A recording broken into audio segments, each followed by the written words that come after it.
বড় মনে আশা নিয়া স্ত্রীর কাছে চলে যাবে, গিয়ে বলবে আমার স্ত্রী, দুনিয়াতে তোমার জন্য জীবনটা শেষ করে দিয়েছি, তোমাকে ভালো রাখার জন্য, তোমার মন গোছানোর জন্য একটা নেকি দাও।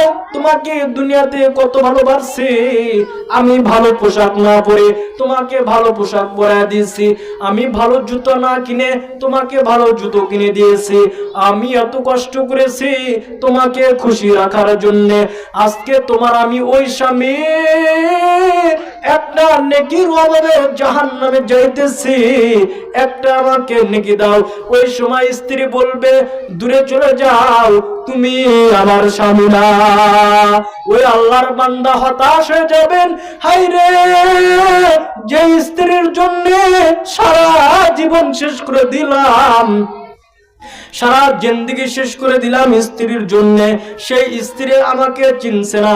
ওই আল্লাহর বান্দা মনে দুঃখ নিয়া, ব্যথা নিয়া, কাঁদতে কাঁদতে ছেলে সন্তানের কাছে চলে যাবে, গিয়ে বলবে, ও আমার সন্তান, তোমাদের জন্য আমার জীবন শেষ করে দিয়েছি, আমি ভালো খাই নাই, তোমাদেরকে ভালো খাওয়াইছি, আমি ভালো পোশাক পরি নাই, তোমাদের ভবিষ্যতের দিকে তাকাইছি, আমি ভালো ভালো খাওয়া দাওয়া খাই নাই, ভালো বাজার করি নাই, তোমাদের ভবিষ্যতে যেন ভালো তোমরা থাকো। আজকে তোমার সেই বাপ তোমাকে এত দুনিয়াতে ভালোবাসে যেন তুমি দুনিয়াতে ভালো থাকো, আজকে তোমার এই বাপ একটা নেকির অভাবে জাহান্নামে যাইতেছে। ওই সন্তান বলবে, চলে যাও, দুনিয়াতে আমার বাবা ছিল না। ওই আল্লাহর বান্দা হতাশ হয়ে যাবে, ওই আল্লাহর বান্দা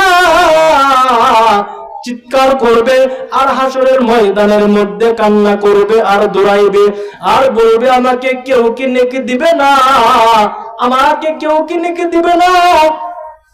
ওই আল্লাহর বান্দা হঠাৎ